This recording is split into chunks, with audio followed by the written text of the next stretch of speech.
Magandang araw po, Ma'am Elita Cuenca. Ako po si Patrick Jan Kadudan from 3K-A1-11. I-present ko po ngayon ang glass fracture. Bago po natin talakayin ang ating lesson, kailangan po natin tingnan ang ating lesson objectives. Identify the properties of glass. Explain the theories related to the glass fracture.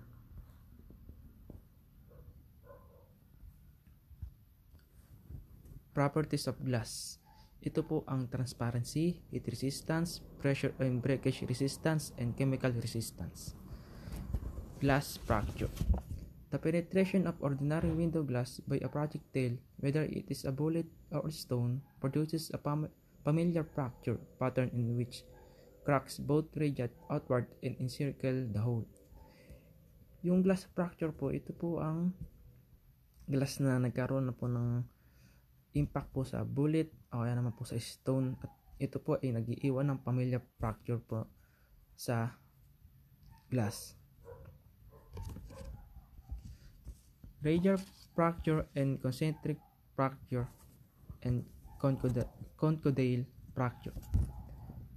Radial fracture, a crack in a glass that extends outward like the spoke of a wheel from the point of which that glass was struck. Concentric fracture, a crack in the glass that forms a round circle. Conchodale fracture is a smoothly curving fracture surface of fine-grained materials which have no planar surfaces of internal weakness or places of separation. Yung radial fracture po, ito po yung naguhugis na line sa crack po. Makikita nyo po sa picture. At ito naman pong concentric fracture, ito naman po yung nagiging round circle sa crack. At ang conchodale fracture, ang halimbawa ko po rito ay yung sa bato po. Yung pag nahiwa po yung bato na yan, magkakaroon po siya ng parang wave na guwit-guwit, at minsan naman po plain lang po.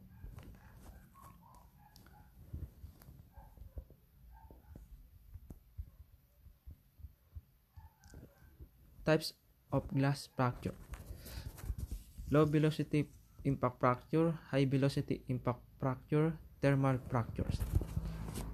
Low velocity impact fracture, the direction of breaking force can often be determined. Observe only the ulnar lines on the radial cracks nearest the point of impact.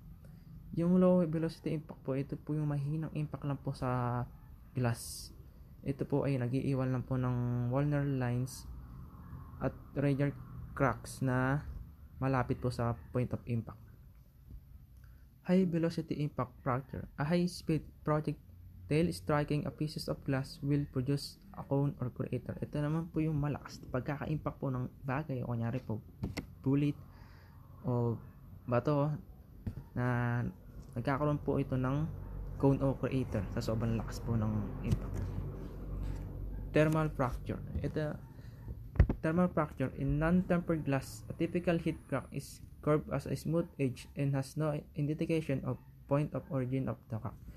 Sa thermal fractures naman po, ito po yung sobrang init. Sa sobrang init po, yung glass po na yun, nagkakaroon po siya ng smooth edge po. Doon po nanggagaling po yung crack po, dahil po sa typical heat crack.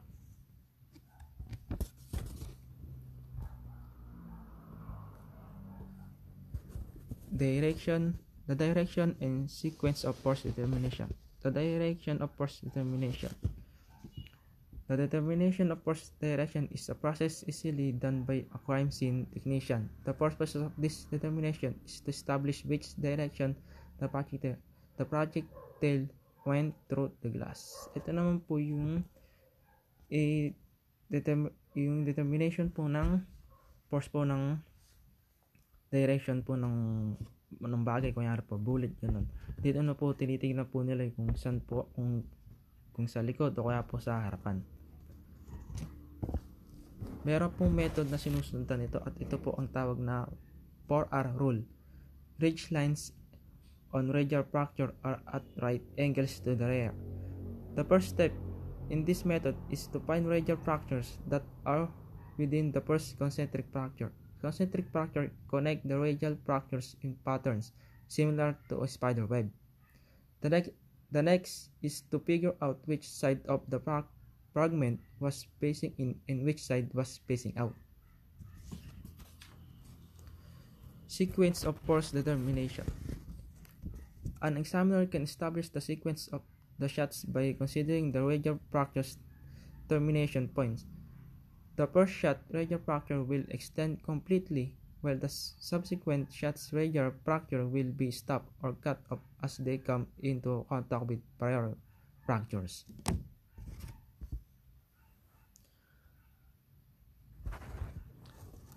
Collecting, handling glass and glass fragments. Glass and glass fragments must be photographed and located on your crime sketch. Siyempre, kailangan po muna natin itong picturean at ilocate po natin to sa crime scene sketch natin bago po ito magalaw.